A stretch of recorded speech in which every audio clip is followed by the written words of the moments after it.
La carta del apóstol Pablo a los Gálatas, capítulo 1.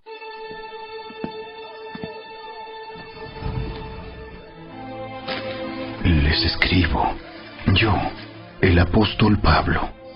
No fui nombrado apóstol por ningún grupo de personas, ni por ninguna autoridad humana, sino por Jesucristo mismo, y por Dios Padre, quien levantó a Jesús de los muertos.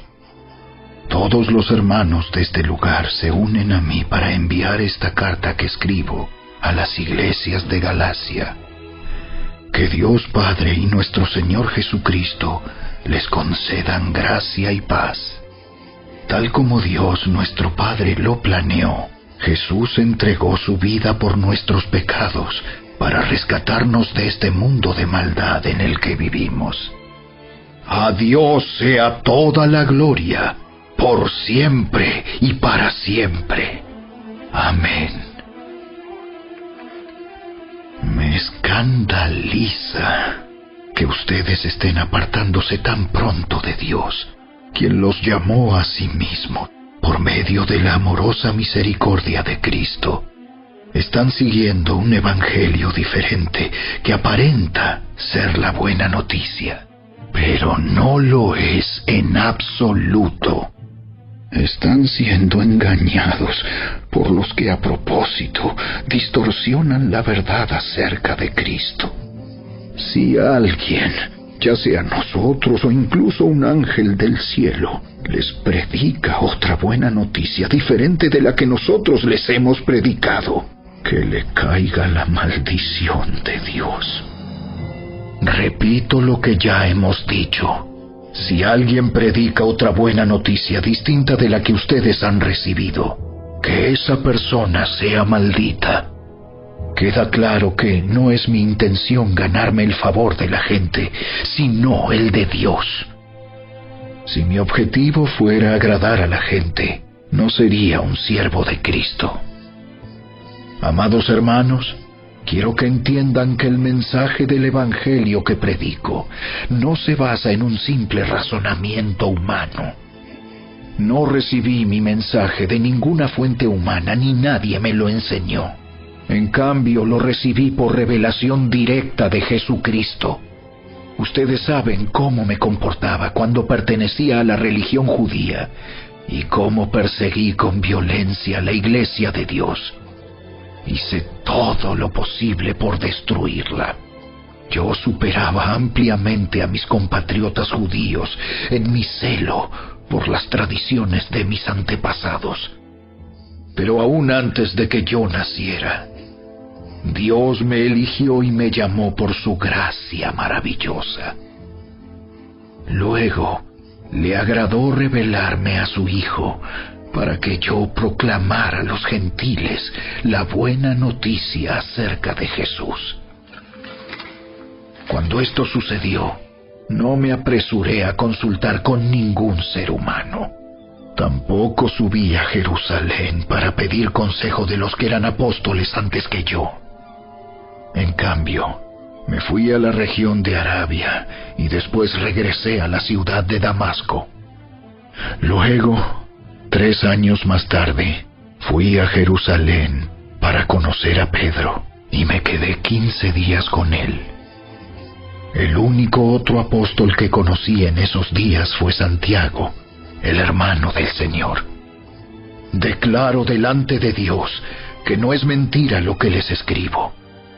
Después de esa visita, me dirigí al norte, a las provincias de Siria y Cilicia, y aún así, las iglesias en Cristo que están en Judea todavía no me conocían personalmente. Todo lo que sabían de mí era lo que la gente decía.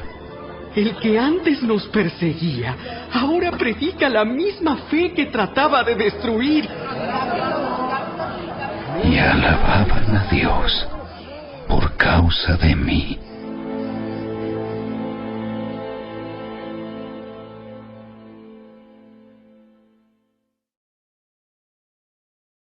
Capítulo 2.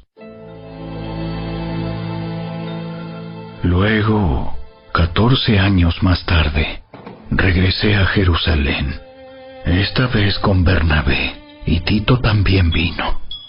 Fui a Jerusalén porque Dios me reveló que debía hacerlo.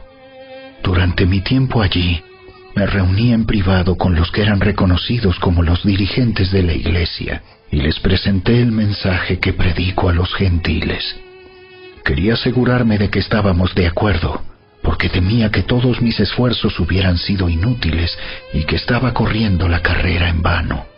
Sin embargo, ellos me respaldaron y ni siquiera exigieron que mi compañero Tito se circuncidara, a pesar de que era griego.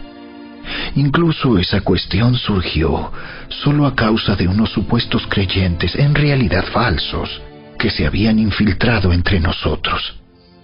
Se metieron en secreto para espiarnos y privarnos de la libertad que tenemos en Cristo Jesús, pues querían esclavizarnos y obligarnos a seguir los reglamentos judíos. Pero no nos doblegamos ante ellos, ni por un solo instante. Queríamos preservar la verdad del mensaje del Evangelio para ustedes. Los líderes de la iglesia no tenían nada que agregar a lo que yo predicaba. Dicho sea de paso, su fama de grandes líderes a mí no me afectó para nada, porque Dios no tiene favoritos. Al contrario, ellos comprendieron que Dios me había dado la responsabilidad de predicar el Evangelio a los gentiles, tal como le había dado a Pedro la responsabilidad de predicar a los judíos. Pues el mismo Dios que actuaba por medio de Pedro, apóstol a los judíos, también actuaba por medio de mí, apóstol a los gentiles. De hecho, Santiago, Pedro y Juan, quienes eran considerados pilares de la iglesia, reconocieron el don que Dios me había dado y nos aceptaron a Bernabé y a mí como sus colegas. Nos animaron a seguir predicando a los gentiles mientras ellos continuaban su tarea con los judíos. La única sugerencia que hicieron fue que siguiéramos ayudando a los pobres, algo que yo siempre tengo deseos de hacer. Pero cuando Pedro llegó a Antioquía, tuve que enfrentarlo cara a cara, porque él estaba muy equivocado en lo que hacía. Cuando llegó por primera vez, Pedro comía con los creyentes gentiles, quienes no estaban circuncidados. Pero después, cuando llegaron algunos amigos de Santiago, Pedro no quiso comer más con esos gentiles. Tenía miedo a la crítica de los que insistían en la necesidad de la circuncisión. Como resultado, otros creyentes judíos imitaron la hipocresía de Pedro. E incluso Bernabé se dejó llevar por esa hipocresía.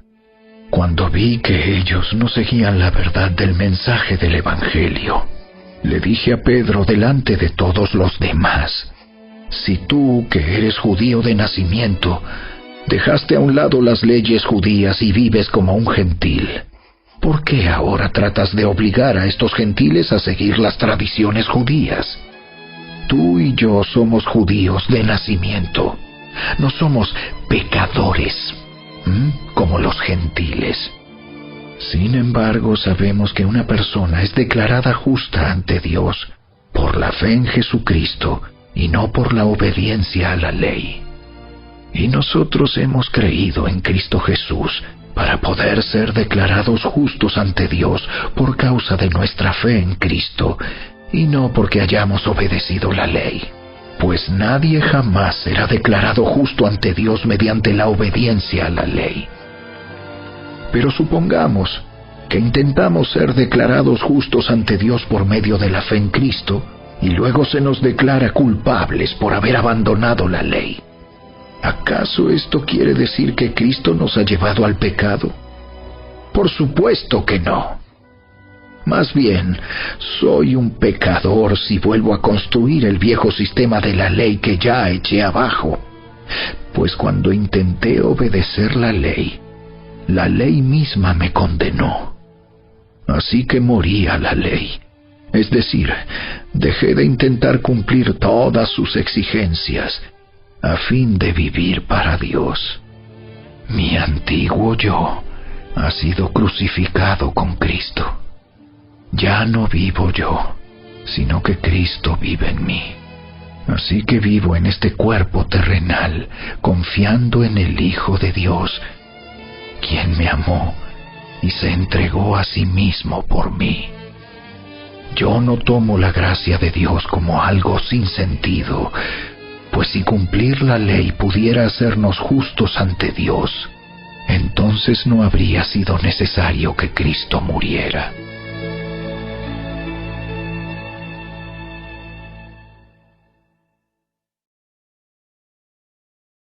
Capítulo 3.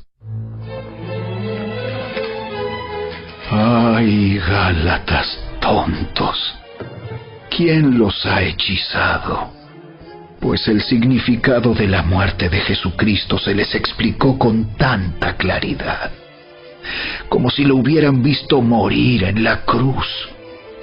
Déjenme hacerles una pregunta. ¿Recibieron al Espíritu Santo por obedecer la ley de Moisés? ¡Claro que no! Recibieron al Espíritu porque creyeron el mensaje que escucharon acerca de Cristo. ¿Será posible que sean tan tontos? Después de haber comenzado su nueva vida en el Espíritu, ¿por qué ahora tratan de ser perfectos mediante sus propios esfuerzos? ¿Acaso han pasado por tantas experiencias en vano? No puede ser que no les hayan servido para nada. Vuelvo a preguntarles, ¿acaso Dios les da al Espíritu Santo y hace milagros entre ustedes porque obedecen la ley? Por supuesto que no. Es porque creen el mensaje que oyeron acerca de Cristo. Del mismo modo, Abraham le creyó a Dios y Dios lo consideró justo debido a su fe. Así que los verdaderos hijos de Abraham son los que ponen su fe en Dios. Es más, las Escrituras previeron este tiempo en el que Dios declararía justos a los gentiles por causa de su fe. Dios anunció esa buena noticia a Abraham hace tiempo, cuando le dijo: todas las naciones serán bendecidas por medio de ti.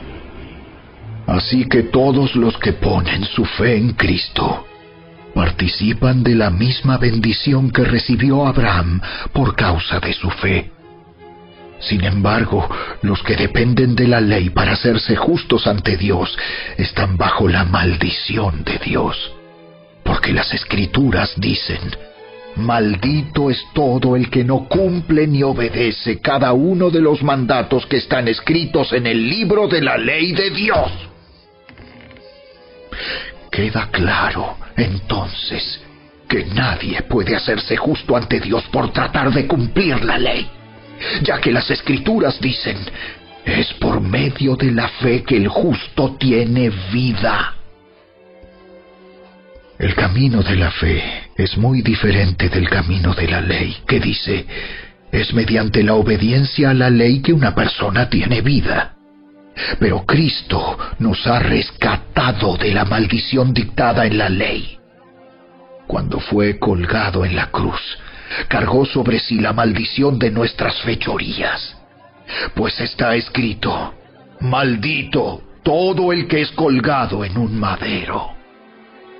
Mediante Cristo Jesús, Dios bendijo a los gentiles con la misma bendición que le prometió a Abraham, a fin de que los creyentes pudiéramos recibir por medio de la fe al Espíritu Santo prometido. Amados hermanos, el siguiente es un ejemplo de la vida diaria. Así como nadie puede anular ni modificar un acuerdo irrevocable, tampoco en este caso. Dios ha dado las promesas a Abraham y a su hijo. Y noten que la Escritura no dice a sus hijos, como si significara muchos descendientes. Más bien dice a su Hijo. Y eso sin duda se refiere a Cristo. Lo que trato de decir es lo siguiente: el acuerdo que Dios hizo con Abraham no podía anularse 430 años más tarde, cuando Dios le dio la ley a Moisés, porque Dios estaría rompiendo su promesa Pues si fuera posible recibir la herencia por cumplir la ley, entonces esa herencia ya no sería el resultado de aceptar la promesa de Dios. Pero Dios, por su gracia, se la concedió a Abraham mediante una promesa. Entonces, ¿para qué se entregó la ley? Fue añadida a la promesa para mostrarle a la gente sus pecados.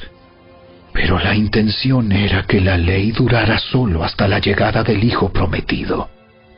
Por medio de ángeles, Dios entregó su ley a Moisés, quien hizo de mediador entre Dios y el pueblo. Ahora bien, un mediador es de ayuda si dos o más partes tienen que llegar a un acuerdo. Pero Dios, quien es uno solo, no usó ningún mediador cuando le dio la promesa a Abraham. ¿Hay algún conflicto entonces entre la ley de Dios y las promesas de Dios? De ninguna manera. Si la ley pudiera darnos vida nueva, nosotros podríamos hacernos justos ante Dios por obedecerla. Pero las Escrituras declaran que todos somos prisioneros del pecado. Así que recibimos la promesa de libertad que Dios hizo únicamente por creer en Jesucristo. Antes de que se nos abriera el camino de la fe en Cristo, estábamos vigilados por la ley. Nos mantuvo en custodia protectora, por así decirlo, hasta que fuera revelado el camino de la fe. Dicho de otra manera, la ley fue nuestra tutora hasta que vino Cristo. Nos protegió hasta que se nos declarara justos ante Dios por medio de la fe. Y ahora que ha llegado el camino de la fe, ya no necesitamos que la ley sea nuestra tutora, pues todos ustedes son hijos de Dios por la fe en Cristo Jesús, y todos los que fueron unidos a Cristo en el bautismo se han puesto a Cristo como si se pusieran ropa nueva. Ya no hay judío ni gentil, esclavo ni libre, hombre ni mujer, porque todos ustedes son uno en Cristo Jesús. Y ahora que pertenecen a Cristo, son verdaderos hijos de Abraham, son sus herederos, y la promesa de Dios a Abraham les pertenece a ustedes.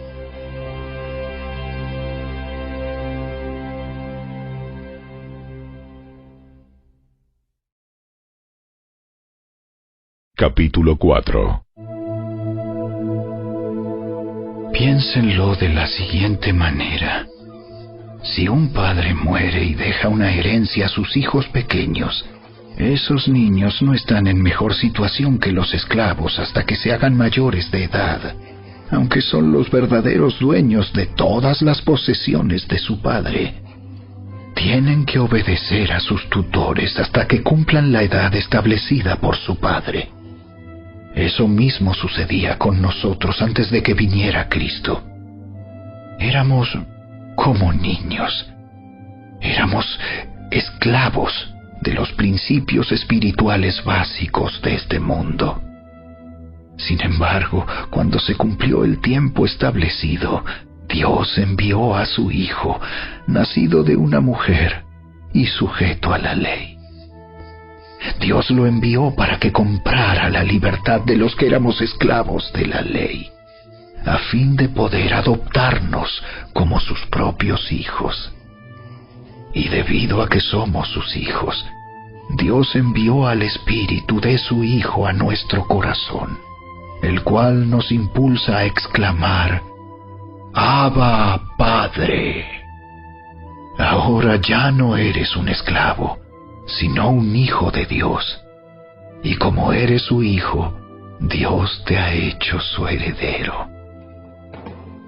Antes de conocer a Dios, ustedes los gentiles eran esclavos de los llamados dioses que ni siquiera existen. Así que ahora que conocen a Dios, o mejor dicho, ahora que Dios los conoce a ustedes, ¿Por qué quieren retroceder y convertirse otra vez en esclavos de los débiles e inútiles principios espirituales de este mundo?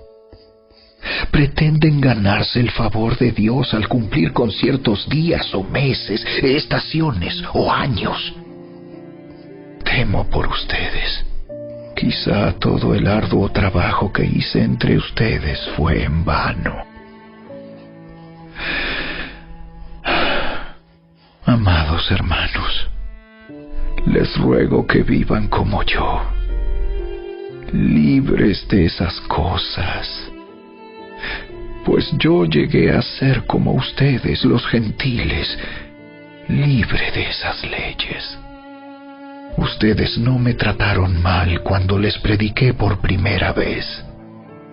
Sin duda, recordarán que yo estaba enfermo la primera vez que les llevé la buena noticia.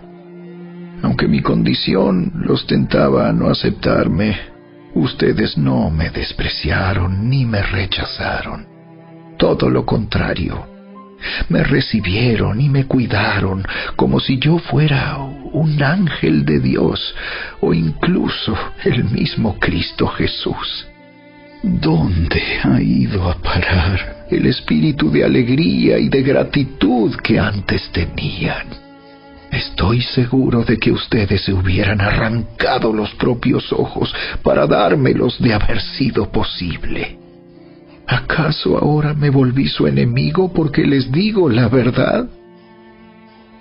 Esos falsos maestros están muy ansiosos de ganarse el favor de ustedes, pero sus intenciones no son nada buenas. Lo que quieren es aislarlos de mí para que ustedes solo les presten atención a ellos. Si alguien quiere hacer cosas buenas por ustedes, no hay ningún problema, pero que lo haga en todo tiempo, no solo cuando estoy con ustedes. Oh, mis hijos queridos,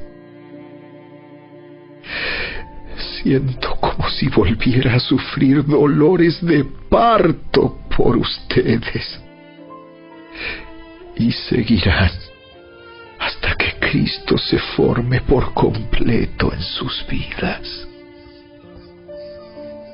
Desearía estar con ustedes en este momento para poder hablarles en otro tono, pero estando tan lejos, no sé qué más puedo hacer para ayudarlos. Díganme ustedes, los que quieren vivir bajo la ley, ¿saben lo que en realidad dice la ley? Las Escrituras dicen que Abraham tuvo 2 hijos, uno de la mujer esclava y el otro de su esposa, quien había nacido libre. El nacimiento del hijo de la esclava fue el resultado de un intento humano por lograr que se cumpliera la promesa de Dios. Pero el nacimiento del hijo de la libre fue la manera en que Dios cumplió su promesa. Esas 2 mujeres son una ilustración de los 2 pactos de Dios.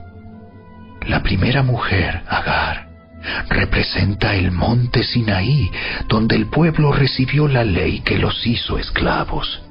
Y ahora Jerusalén es igual que el monte Sinaí, en Arabia, porque la ciudad y sus hijos viven bajo la esclavitud de la ley. Pero la otra mujer, Sara, representa la Jerusalén celestial. Ella es la mujer libre y es nuestra madre. Como dijo Isaías: Alégrate, oh mujer sin hijos, tú que nunca diste a luz. Ponte a gritar de alegría, tú que nunca tuviste dolores de parto, pues la mujer desolada ahora tiene más hijos que la que vive con su esposo.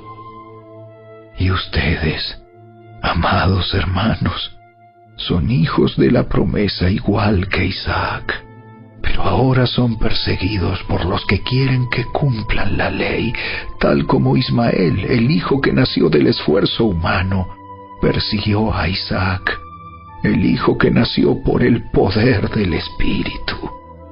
Pero ¿qué dicen las Escrituras al respecto? Echa fuera a la esclava y a su hijo, porque el hijo de la mujer esclava no compartirá la herencia del hijo de la mujer libre. Así que, amados hermanos, no somos hijos de la mujer esclava, somos hijos de la mujer libre.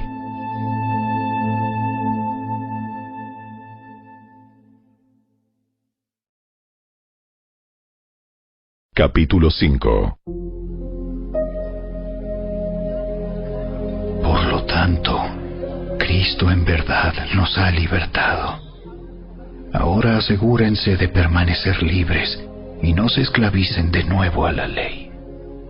Presten atención. Yo, Pablo, les digo lo siguiente. Si dependen de la circuncisión para hacerse justos ante Dios, entonces Cristo no les servirá de nada.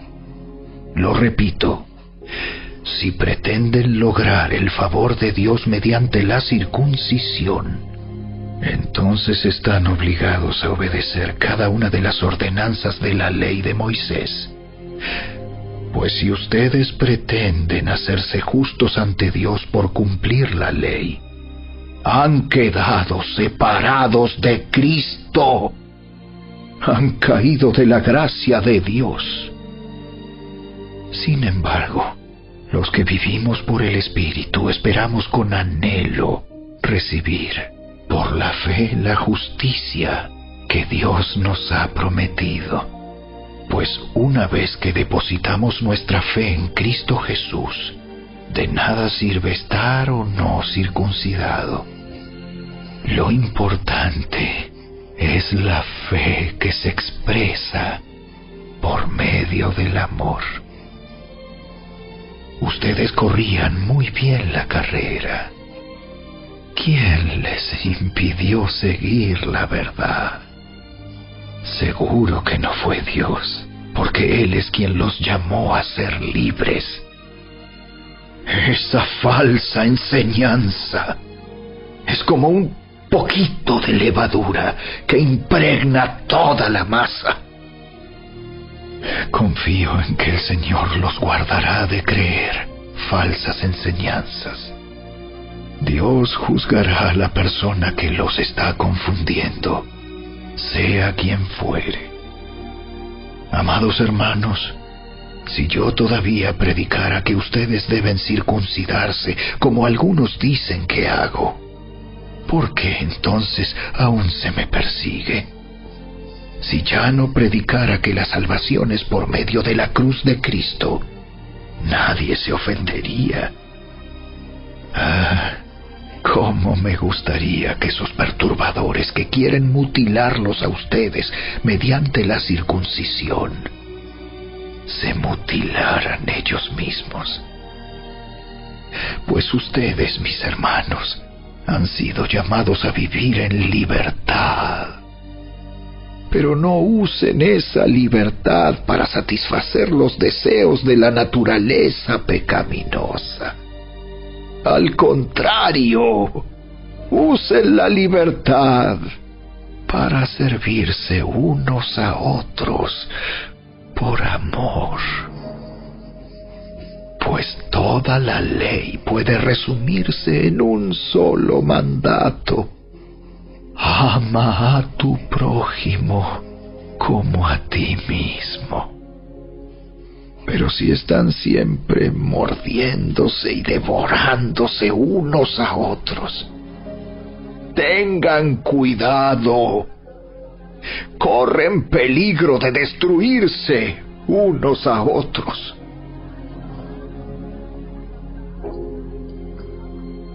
Por eso les digo, dejen que el Espíritu Santo los guíe en la vida. Entonces no se dejarán llevar por los impulsos de la naturaleza pecaminosa. La naturaleza pecaminosa desea hacer el mal, que es precisamente lo contrario de lo que quiere el Espíritu. y el Espíritu nos da deseos que se oponen a lo que desea la naturaleza pecaminosa. Estas dos fuerzas luchan constantemente entre sí. Entonces ustedes no son libres para llevar a cabo sus buenas intenciones. Pero cuando el Espíritu los guía, ya no están obligados a cumplir la ley de Moisés. Cuando ustedes siguen los deseos de la naturaleza pecaminosa, los resultados son más que claros.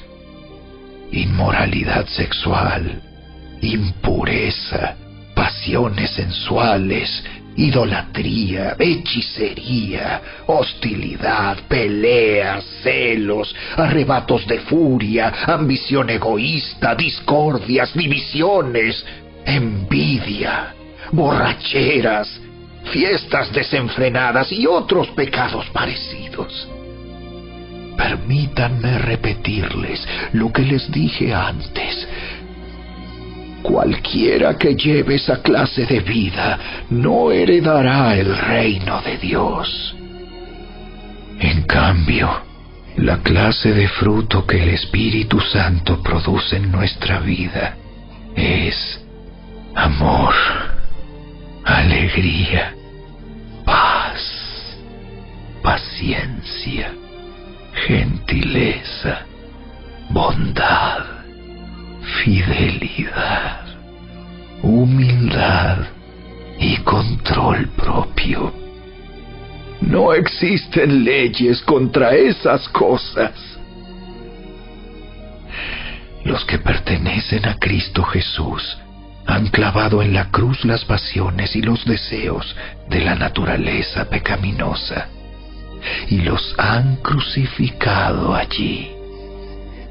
Ya que vivimos por el Espíritu, sigamos la guía del Espíritu en cada aspecto de nuestra vida. No nos hagamos vanidosos, ni nos provoquemos unos a otros, ni tengamos envidia unos de otros.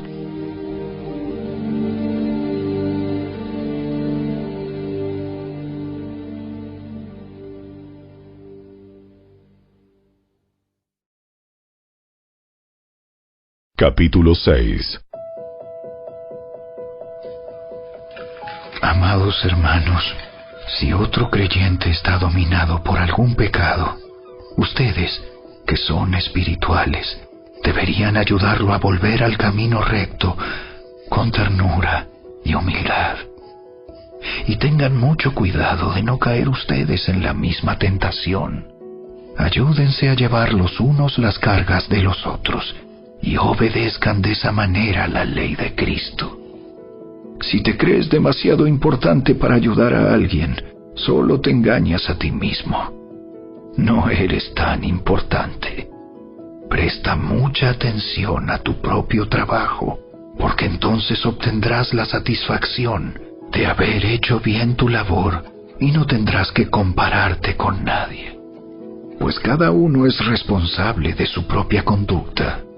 Los que reciben enseñanza de la palabra de Dios deberían proveer a las necesidades de sus maestros, compartiendo todas las cosas buenas con ellos. No se dejen engañar.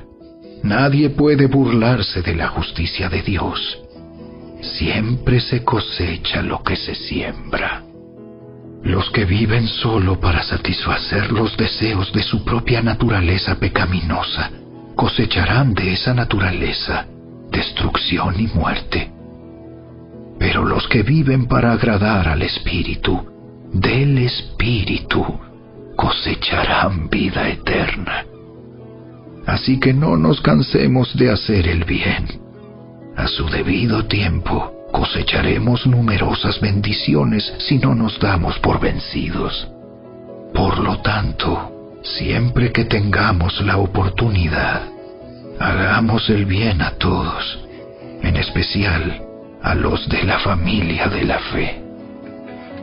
Fíjense que uso letras grandes para escribirles de mi propio puño y letra estas últimas palabras.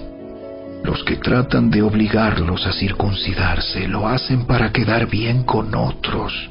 No quieren ser perseguidos por enseñar que solo la cruz de Cristo salva. Ni siquiera los que luchan a favor de la circuncisión cumplen toda la ley. Solo quieren que ustedes se circunciden para poder jactarse de ello y decir a todos que ustedes son sus discípulos. En cuanto a mí, que nunca me jacte de otra cosa que no sea la cruz de nuestro Señor Jesucristo. Debido a esa cruz, mi interés por este mundo fue crucificado, y el interés del mundo por mí también ha muerto. No importa si fuimos o no circuncidados, lo importante es que hayamos sido transformados en una creación nueva. Que la paz y la misericordia de Dios sean con todos los que viven según ese principio. Ellos son el nuevo pueblo de Dios. De ahora en adelante, que nadie me cause problemas con esas cosas, pues yo llevo en mi cuerpo cicatrices que muestran que pertenezco a Jesús. Amados hermanos, que la gracia de nuestro Señor Jesucristo sea con el espíritu de cada uno de ustedes. Amén.